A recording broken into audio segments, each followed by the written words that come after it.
ওদিকে আমার নবী 25 বছরের যুবক আর বিবাহ করলেন 40 বছরের একটা মেয়েকে। হযরতে খাদিজা যখন নবীজির কাছে প্রস্তাব দেয় তখন খাদিজা ভয় পাইলেন, আরে নবী নাকি আমার দাওয়াত কবুল করবে কিনা। খাদিজা ডাক দিয়া বলে, মায়ের নবী, আমি জানি আপনি বড় এতিম, আপনার মা নাই বাবা নাই। আমি খাদিজা মক্কার মাঝে একজন মানুষ, একটা মহিলা যিনি সর্বপ্রথম ইসলাম গ্রহণ করেছে, তিনি হলেন আল্লাহর নবীর স্ত্রী হযরতে খাদিজা রাদিয়াল্লাহু তাআলা আনহা। খাদিজা ডাক দিয়া বলে, মায়ার নবী, তুমি আমার বিবাহের প্রস্তাবকে কবুল করো, আমি তোমাকে প্রতিটা পদে পদে আমি তোমাকে সাহায্য করব। নবী আমার আল্লাহর নবীর স্ত্রী খাদিজা ডাক দিয়া বলে, ও নবী, আমার ব্যবসা আছে, আপনি আমার ব্যবসাগুলো একটু করবেন আর আপনি দুনিয়াতে ইসলাম প্রচার করবেন। খাদিজা নবীকে এতটা সহযোগিতা করেছে। হঠাৎ করে মায়ার নবী একদিন কাঁদে। আম্মা জান আয়েশা ডাক দিয়া বলে, ও নবী, আপনি কেন কাঁদেন? কারণটা কি? আপনি কেন কান্না করতেছেন? নবী আমার ডাক দিয়া বলে, আয়েশা, এরে আয়েশা, তুমি হলো আমার সুখের দিনের বিবি, আর আমার খাদিজা হলো আমার দুঃখের দিনের স্ত্রী। তুমি আমাকে সুখের জীবনে পেয়েছো। আমি যখন মক্কায় ছিলাম, ওই মক্কা হলো আমার জন্মভূমি। জন্মভূমির মায়া ছেড়ে আমি মদিনায় আসতে পারি না। আমার নবী যখন মক্কা থেকে মদিনায় রওনা করলো, সাথে আবু বকর সিদ্দিক রাদিয়াল্লাহু তাআলা আনহু। আল্লাহর নবী মক্কা থেকে মদিনার দিকে হিজরত করবেন। ভাইরা আমার, জন্মভূমির জন্য এতটা মায়া, এতটা মায়া, জন্মভূমির মায়া নবীজি ছাড়তে পারেন না। একটু সামনে যাওয়ার পর আবার কাবার দিকে তাকায়, আর একটু যাওয়ার পর আবার কাবার দিকে তাকায়। কাবাকে ডাক দেয়া বলে, কাবা গো, আমি আজকে বিদায় হয়ে চলে যাইতেছি। ওরে কাবা, তুমি আমার জন্মভূমি, তোমার মাঝেই তো আমি নবী জন্মগ্রহণ করেছি। বেঈমানেরা আমার নবীকে মক্কা থেকে মদিনায় বের করে দিল। ও নবীর উম্মতের দল, আবু বকর, قل إن كنتم تحبون الله فاتبعوني يحببكم الله ويغفر لكم ذنوبكم والله غفور رحيم। এরে নবীর উম্মতের দল, এই আয়াতের মাঝে আল্লাহ তাআলা জানায় দিল, কুল ইন কুনতুম তুহিব্বুনাল্লাহ, ওরে তোমরা যদি আল্লাহ তাআলাকে ভালোবাসতে চাও, ফাত্তাবিউনি, তাহলে আমি নবীর অনুসরণ করো, ইউহিব্বুকুমুল্লাহ। ও নবীর উম্মতের দল, নবীর অনুসরণ করলে কি লাভ হবে? আল্লাহ তাআলা বলে, ফাত্তাবিউনি ইউহিব্বুকুমুল্লাহ ওয়া ইয়াগফির লাকুম যুনুবাকুম। আমার নবীর অনুসরণ করো,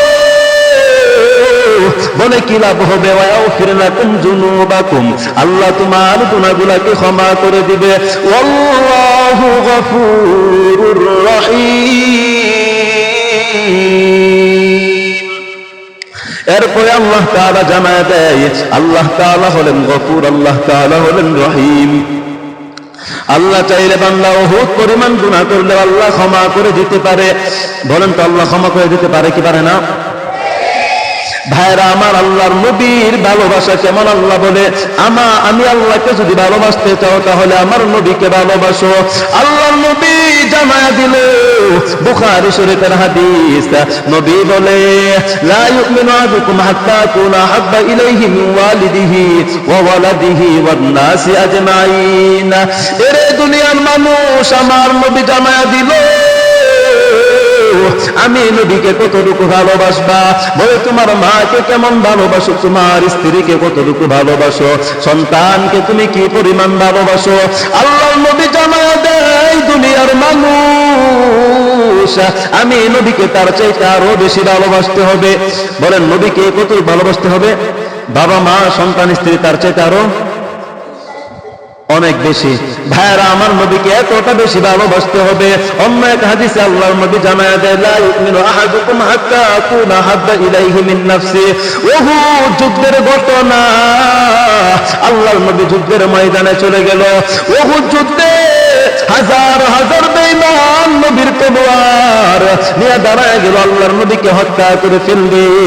এরে নবীর উম্মতের দল, ওদিকে আল্লাহর নবীর একজন সাহাবী খলিফাতুল মুসলিমিন হযরত ওমর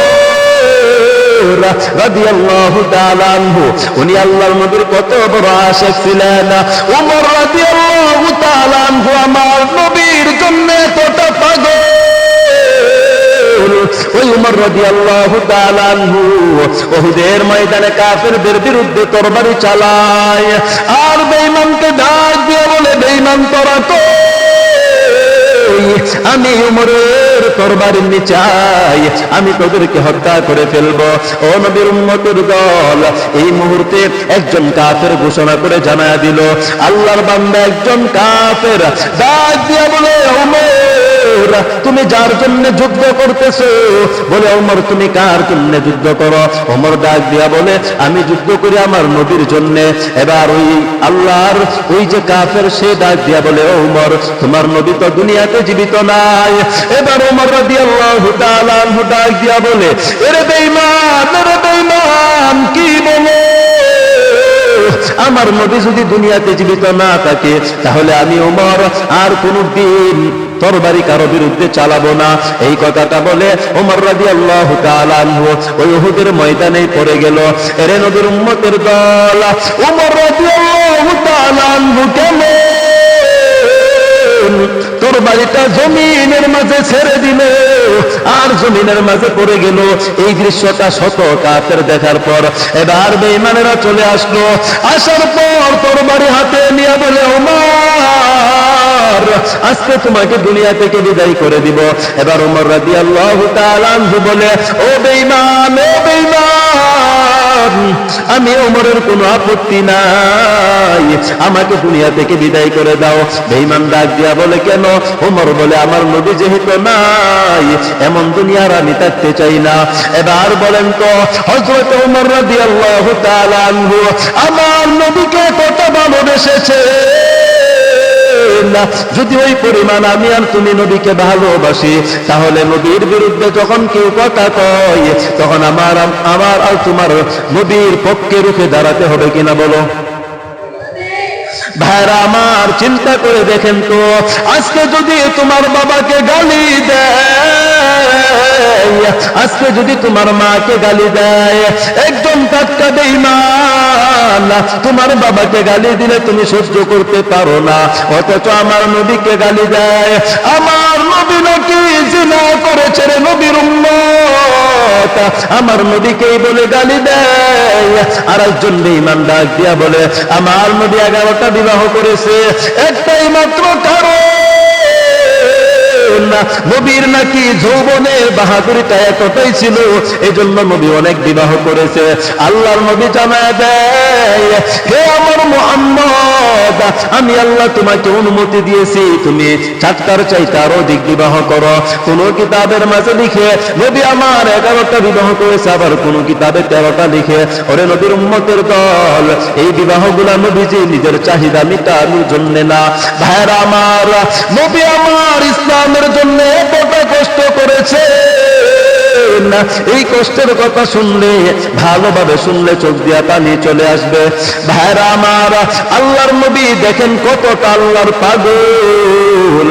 ওই আল্লাহর নবী যখন একটা বিবাহ করে, আমার নবীজির বয়স যখন 25 বছর, ওই সময় নবীজি বিবাহ করলেন হযরতে খাদিজা রাদিয়াল্লাহু তাআলা আনহাকে। হযরতে খাদিজার বয়স হলো 40 বছর। বলেন খাদিজার বয়স কত? আওয়াজ দেখো, কত? ভাইরা আমার, হযরতে খাদিজার বয়স হলো 40 বছর। ওদিকে আমার নবী 25 বছরের যুবক, আর বিবাহ করলেন 40 বছরের একটা মেয়েকে। হযরতে খাদিজা যখন নবীজির কাছে প্রস্তাব দেয়, তখন খাদিজা ভয় পাইলেন, আরে নবী নাকি আমার দাওয়াত কবুল করবে কিনা। খাদিজা ডাক দিয়া বলে, মায়ের নবী আমি জানি আপনি বড় এতিম, আপনার মা নাই বাবা নাই। আমি খাদিজা মক্কার মাঝে একজন মানুষ, একটা মহিলা যিনি সর্বপ্রথম ইসলাম গ্রহণ করেছে, তিনি হলেন আল্লাহর নবীর স্ত্রী হযরতে খাদিজা রাদিয়াল্লাহু তাআলা আনহা। খাদিজা ডাক দিয়া বলে, মায়ার নবী, তুমি আমার বিবাহের প্রস্তাবকে কবুল করো, আমি তোমাকে প্রতিটা পদে পদে আমি তোমাকে সাহায্য করব। নবী আমার, আল্লাহর নবীর স্ত্রী খাদিজা ডাক দিয়া বলে, ও নবী, আমার ব্যবসা আছে, আপনি আমার ব্যবসাগুলো একটু করবেন, আর আপনি দুনিয়াতে ইসলাম প্রচার করবেন। খাদিজা নবীকে এতটা সহযোগিতা করেছে, হঠাৎ করে মায়ার নবী একদিন কাঁদে। আম্মা জান আয়েশা ডাক দিয়া বলে, ও নবী, আপনি কেন কাঁদেন? কারণটা কি? আপনি কেন কান্না করতেছেন? নবী আমার ডাক দিয়া বলে, আয়েশা, এরে আয়েশা, তুমি হলো আমার সুখের দিনের বিবি, আর আমার খাদিজা, খাদিজা হলো আমার দুঃখের দিনের স্ত্রী। তুমি আমাকে সুখের জীবনে পেয়েছো। আমি যখন মক্কায় ছিলাম, ওই মক্কা হলো আমার জন্মভূমি, জন্মভূমির মায়া ছেড়ে আমি মদিনায় আসতে পারি না। আমার নবী যখন মক্কা থেকে মদিনায় রওনা করলো, সাথে আবু বকর সিদ্দিক রাদিয়াল্লাহু তাআলা আনহু। আল্লাহর নবী মক্কা থেকে মদিনার দিকে হিজরত করবেন। ভাইরা আমার, জন্মভূমির জন্য এতটা মায়া, এতটা মায়া, জন্মভূমির মায়া নবীজি ছাড়তে পারেন না। একটু সামনে যাওয়ার পর আবার কাবার দিকে তাকায়, আর একটু যাওয়ার পর আবার কাবার দিকে তাকায়। কাবাকে ডাক দেয়া বলে, কাবা গো, আমি আজকে বিদায় হয়ে চলে যাইতেছি। ওরে কাবা, তুমি আমার জন্মভূমি, তোমার মাঝেই তো আমি নবী জন্মগ্রহণ করেছি। বেঈমানেরা আমার নবীকে মক্কা থেকে মদিনায় বের করে দিল। ও নবীর উম্মতের দল, আবু বকর ডাক দিয়া বলে, নবী, আপনি কান্না করবেন না, মদিনায় যাওয়ার পর আপনি আরো বেশি শান্তি পাবেন। ওই যে নবীজি বললেন, আয়েশা, তুমি আমার সুখের দিনের স্ত্রী, আর খাদিজা হলো আমার দুঃখের দিনের বিবি। ওই খাদিজার কথা আমার মনে পড়েছে, এই জন্যই তো আমি নবী কান্না করতেছি। আয়েশা ডাক দিয়া বলে, নবী, তাহলে কি আপনি আমাকে ভালোবাসেন না? ও নবীর উম্মতের দল, আল্লাহর নবী কেমন নবী আমার এতগুলা বিবাহ করেছেন, শুধুমাত্র একজন মহিলা ছিলেন কুমারী, তিনি হলেন হযরতে আয়েশা। আয়েশা ডাক দিয়া বলে, নবী গো, আমি তো আপনার তেমন একজন স্ত্রী যার আপনার পূর্বে কারোর সাথে কোনোদিন বিবাহ হয় নাই, তাহলে আপনার কি আমাকে ভালো লাগে না? আপনি কেন খাদিজার জন্য কান্না করেন? নবী আমার ডাক দিয়া বলে, আয়েশা, ওই খাদিজার কথা আমার মনে পড়ে, সেই জন্য আমি কান্না করি। এবার নবী বলে, আয়েশা, তুমি আমার জন্য কি কষ্ট করেছো? খাদিজা আমার জন্য তার চাইতে আরো বেশি কষ্ট করেছেন। এরে নবীর উম্মতের দল, আল্লাহর নবী যখন সেই হেরা গুহার মাঝে আছে, আল্লাহ বলে, মুহাম্মদ, ওই গুহার মাঝে গিয়া তুমি তাকো, ওইখানে খাবার নিয়ে যাইতে হবে। সপ্তাহ সপ্তাহ চলে যাইতো, নবীজি বাড়িতে আসতেন না। হেরা গুহার মাঝে খাবার দিতে হবে। কে খাবার নিয়ে যাবে? নবীর সন্তান নাই, ওই সময় সাহাবীও নাই, নবী মাত্র একজন, আর কেউ নাই, কে খাবার নিয়ে যাবে? ওই সময় আল্লাহর বান্দি হযরতে খাদিজা, তিনি একা খাবার রান্না করতেন। খাবারগুলা রান্না করার পর, এখন যেমন তোমরা মাদ্রাসায় পড়ালেখা করো, অনেক মা এমন আছে তার সন্তানের জন্য খাবার নিয়ে আসে। আল্লাহর নবীর স্ত্রী খাদিজা বাড়ির মাঝে খাবার নিয়া উনার স্বামী নবীজির কাছে খাবার নিয়ে যাইতেন। এত দূরের রাস্তা, মক্কার সেই উত্তপ্ত জমিন, যেই জমিনের মাঝে জুতা নিয়ে হাঁটা যায় না। আম্মা জান হযরতে খাদিজা রাদিয়াল্লাহু তাআলা আনহা ওই জমিনটা নিজে পায়ে হেঁটে হেঁটে যাইতেন, আর ফেরেশতারা এই দৃশ্যগুলো দেখতো। খাদিজার সেই জমিনটা এত গরম, বলে খাবার নিয়ে নবীজির কাছে যাওয়ার পর আল্লাহর নবী তাকায় দেখতেন আর বলতেন, খাদিজা, এরে খাদিজা, তুমি আমার জন্য কি কষ্ট করেছো, আমি খাদিজা কোনদিন এই কষ্টের বিনিময়ে তোমাকে দিতে পারবো না। ওরে নবীর উম্মতের দল, খাদিজা রাদিয়াল্লাহু তাআলা আনহু এতটা কষ্ট করতেন, দেখা গেল তার পাগুলা একদম লাল হয়ে যাইত। আল্লাহর নবী বলে, খাদিজা, এরে খাদিজা, কি করব তোমার জন্য বলো? খাদিজা ডাক দিয়া বলে, নবী, আপনার কাছে আমি কিছুই চাই না, আমি আপনার কাছে শুধু চাই, আমি খাদিজা যখন দুনিয়া থেকে বিদায় হয়ে চলে যাব, তখন আপনি আমার কবরের মাঝে নিজ হাতে আমাকে রাখবেন। হযরত খাদিজা রাদিয়াল্লাহু তাআলা নবীকে কি বললেন? আপনার কাছে আমি এটা আবেদন করি যে আপনি নিজ হাতে আমাকে কবর রাখবেন। ভাইরা আমার, খাদিজা আবেদনটা নবীর কাছে করলেন। আল্লাহর নবী এবার ডাক দিয়া বলে, খাদিজা, আমার আগে যদি তুমি দুনিয়া থেকে চলে যাও, ঠিক আছে, আমি তোমার আবদারটা রাখবো। ওরে নবীর উম্মতের দল, এবার সেই নবীর স্ত্রী খাদিজা হঠাৎ করে দুনিয়া থেকে বিদায়। যেই দিন খাদিজা বিদায় হয়ে চলে গেল, একই বছরের মাঝে নবীজির আদরের একটা চাচা আবু তালেব বিদায় হয়ে চলে গেল। ওই বছর নবী আমার এতটা কষ্ট পেলেন। এর নবীর উম্মতের দল, কিতাবের মাঝে লিখে ওই বছরটাকে আমুল হুজুন বলা হয়, ওই বছরটাকে দুঃখের বছর বলা হয়। যেই বছরে খাদিজা বিদায় হয়ে চলে গেল, খাদিজার ইন্তিকালের পর নবী আমার এতটা কষ্ট পেয়েছেন রে নবীর উম্মত। আবার কিছুদিন পর আবু তালেব বিদায় হয়ে চলে গেল। এবার আমার নবী একা, কেউ নাই, কেউ নাই।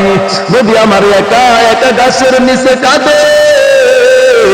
মানুষ বলে, হে মুহাম্মদ, তুমি কেন কান্না করো? ওরে নবীর উম্মতের দল, আল্লাহর নবী কান্না মাখা কণ্ঠে বলতেন, হো দুনিয়ার মানুষ, তোমরা জানো আমার আদরের স্ত্রী খাদিজাও নাই। আর একটা চাচা ছিল আমার বড় আপন, ওই চাচা যখন ব্যবসা করতে যাইতো আমাকে নিয়ে যাইতো। আবু তালেব নবীকে ডাক দিয়া বলে, ভাতিজা গো, আমি তোমার চাচা, আমি তোমাকে দেখে রাখবো, তোমার বিপদ আপদে আমি তোমাকে সহযোগিতা করব। ওরে নবীর উম্মতের দল, মক্কার মানুষগুলো একদিন সবাই অভিযোগ করলো, ও আবু তালেব, তোমার একটা ভাতিজা আছে যেটা হলো পাগল, আমাদের মূর্তিদের বিরুদ্ধে কথা কয়, ওই তোমার ভাতিজাকে তুমি সামলাও। আবু তালেবের কানের মাঝে নবীর বিরুদ্ধে বিচার, নবীর বিরুদ্ধে মামলা দায়ের করেছে মক্কার বড় বেঈমান। ওই আবু তালেব ডাক দিয়া বলে, বেঈমান, তোমরা শুনে রাখো, আমি আবু তালেব জীবিত থাকতে আমার ভাতিজার গায়ে কাউকে হাত দেওয়ার জন্য দিব না। এরে নবীর উম্মতের দল, আল্লাহর নবী ডাক দিয়া বলে, চাচা গো, আপনার কাছে কেউ কি আমার বিরুদ্ধে বিচার দিল নাকি? চাচা ডাক দিয়া বলে, হ্যাঁ ভাতিজা, তুমি তো এই কাজগুলা করো, তবে আমি তোমাকে নিষেধ করি না, তুমি তোমার কাজ করে যাও, কালিমার দাওয়াত তুমি দিয়ে যাও, আমি আবু তালেব তোমাকে বাধা দেই না, তোমার যত সহযোগিতা লাগে সব আমি আবু তালেব করব। বলুন আল্লাহু আকবার। এরে নবীর উম্মতের দল, আবু তালেবের কথা শুনে মায়ার নবী ডাক দিয়ে বলে, চাচা গো, আপনি যদি আমাকে এতটাই সহযোগিতা করেন, তাহলে আপনি আমার একটা কথা মানবেননি? চাচা ডাক দিয়া বলে, ভাতিজা বলো। এবার নবী বললেন, চাচা, আপনি তো মুসলমান না, আপনি কালিমা পড়ে মুসলমান হয়ে যান। আবু তালেব ডাক দিয়া বলল, ভাতিজা, আমি সবকিছু করতে পারি কিন্তু মুসলমান হতে পারবো না। এরে নবীর উম্মতের দল, আবু তালেব যদিও বেঈমান, এত বড় বেঈমান, এরপরে আমার নবীকে সহযোগিতা করেছে নাকি করে নাই বলো? ভাইরা, আমার নবীকে এতটা সহযোগিতা আবু তালেব করেছে। আবু তালেবকে আবু জাহল ডাক দিয়া বলে, আবু তালেব, তোমার একটা ভাতিজা আছে, যে ভাতিজাটা এতটা সুন্দর। নবী আমার কেমন সুন্দর জানেননি? আবু তালেব ব্যবসা করার জন্য নবীকে সিরিয়ায় নিয়ে গেল, ব্যবসা করবে, চাচার ভাতিজা ব্যবসা করবে। এতটা আনন্দের বিষয় চাচাও ব্যবসা করতে গেল, ভাতিজাকে সাথে করে নিয়ে গেল। আমার নবী এতটা সুন্দর, একজন খ্রিস্টান পাদ্রী, নবীর সাথে সাক্ষাৎ, আবু তালেবের সাথে মোলাকাত হয়ে গেল। খ্রিস্টান পাদ্রীটা আবু তালেবকে ডেকে বলে, এরে আবু তালেব, এই সন্তানটা কে? মানিল ওয়ালাদ। ওরে আবু তালেব, তুমি বলো, এই যে তোমার সাথে বাচ্চা, এই বাচ্চাটা কি, তার নামটা কি? আবু তালেব ডাক দিয়া বলে, পাদ্রী, এই বাচ্চাটার নাম হলো মুহাম্মদ, এই বাচ্চাটা হলো আমার ভাতিজা। ওই খ্রিস্টান পাদ্রী এবার ডেকে বলল, এরে আবু তালেব, তোমার কপালটা এতটা ধন্য, তোমার কপাল এতটা ধন্য আবু তালেব, আজকে তুমি এমন একটা ভাতিজা পেয়েছো, যে ভাতিজাটা, যার নামে আমি খ্রিস্টান পাদ্রী শুনেছি, এমনকি আমি নিজে তাওরাত কিতাবের মাঝে পড়েছি, মুহাম্মদ নামে একজন মানুষ আসবে, যেটা হবে আখেরি নবীর উম্মত। এই বাতিটা, এই যে লোকটা, এই ছোট বাচ্চা এর মাঝে আমি দেখলাম, তিনি মনে হয় আখেরি নবীর উম্মত হবে। আবু তালেব ডাক দিয়া বলে, পাদ্রী কি বলো? পাদ্রী ডাক দিয়া বলে, আবু তালেব শুনো,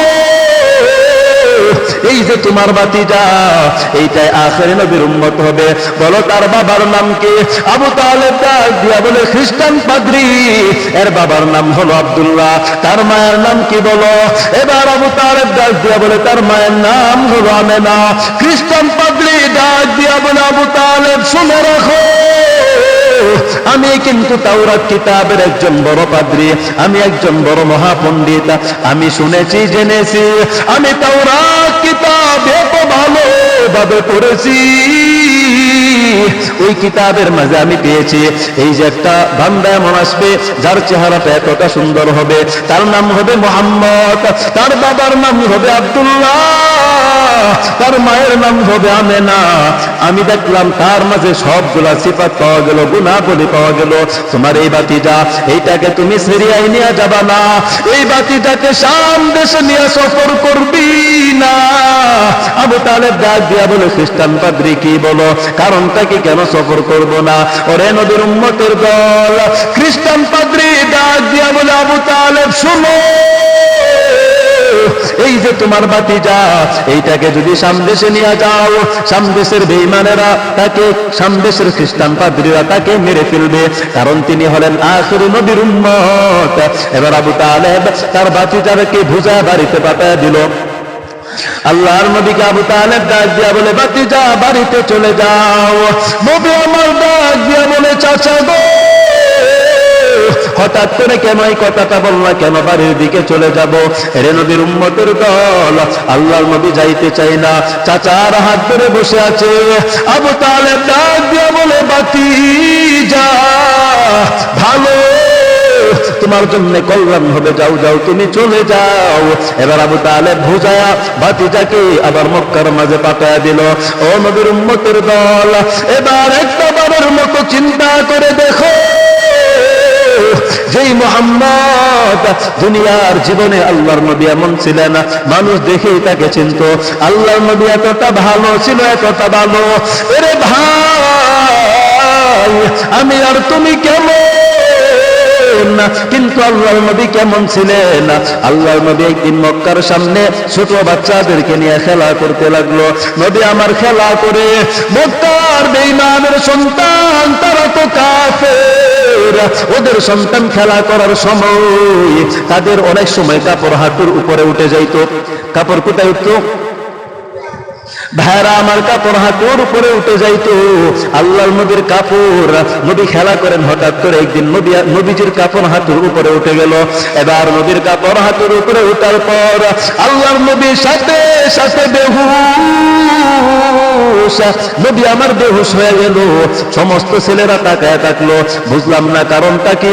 এই বাচ্চাটা অনেকদিন পর আজকে খেলার মাঝে উঠলো, তাকে নিয়ে খেলাধুলা করলাম। আমাদের কাপড় কিসের পর্দা, কিসের আবার সতর, আমাদের কাপড় তো সবসময় হাঁটুর উপরেই থাকে, কোনদিন আমরা চিন্তা করি না এই বাচ্চাটা কেন কাপড়টা হাঁটুর উপরে উঠার পর বেহুশ হয়ে গেল, কারণটা কি?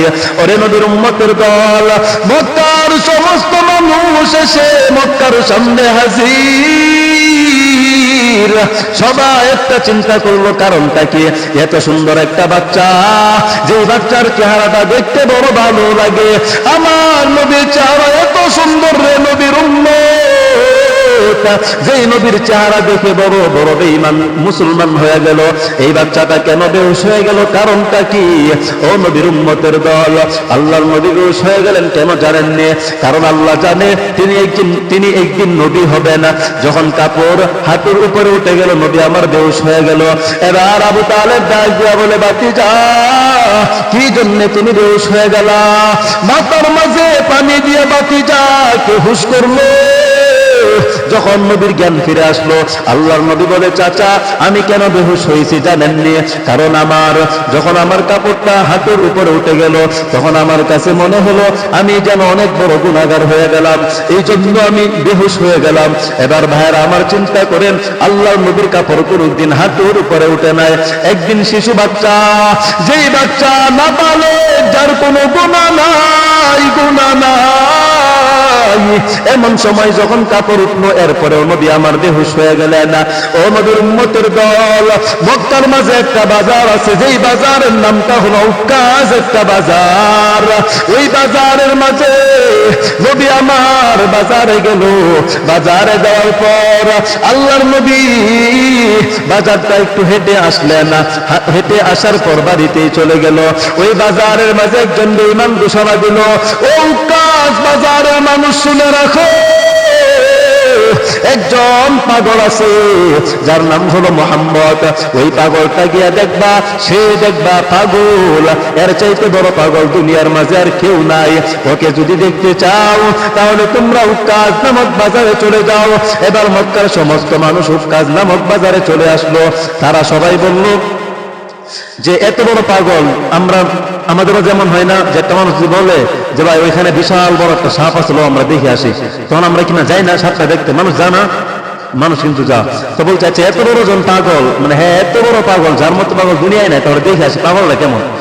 ভাইরা আমার, এবার আল্লাহর নবীকে দেখার জন্য গেল।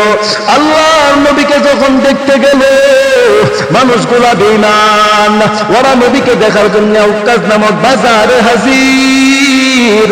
বাজারে যাওয়ার পর গিয়ে দেখে এত সুন্দর চেহারাওয়ালা একটা মানুষ, এত সুন্দর চেহারা, মাথার মাঝে টুপি, লম্বা একটা পাগড়ি, এত সুন্দর চেহারাওয়ালা একটা মানুষ, এই মানুষটা কোনদিন পাগল হতে পারে না। মক্কার মানুষ আন্তাজি অনর্থকটাকে পাগল বলেছে। আরে ভাইরা আমার, ওরা চেয়েছিল ইসলামকে, ইসলামের বাতিকে নিভায় দিবে। আল্লাহ বলে, ইউরিদুনা আন ইউতফিউ নূরাল্লাহ বিআফওয়াহিহিম ওয়া ইয়াবাল্লাহু ইল্লা আন ইউতিম্মা নূরাহু ওয়ালাউ কারিহাল কাফিরুন। আল্লাহ তাআলা জানায় দিল, আল্লাহর বাতি দুনিয়ার কেউ নিভাইতে চাইবে না। এই যে ইসলামের আলো, এই আলোর সুইচ হলো, এর মাথা হলো আল্লাহ তাআলার কুদরতি হাতে। এর নবীর উম্মতের দল যখন ওই বেঈমান নবীকে দেখতে গেল, নবীকে পাগল দেখতে গেল, বেঈমানেরা নবীর সুন্দর চেহারা দেখে এক এক করে সবাই মুসলমান হয়ে গেল। বলো সুবহানাল্লাহ। ভাইরা আমার, এক এক করে সবাই যখন মুসলমান হয়ে গেল,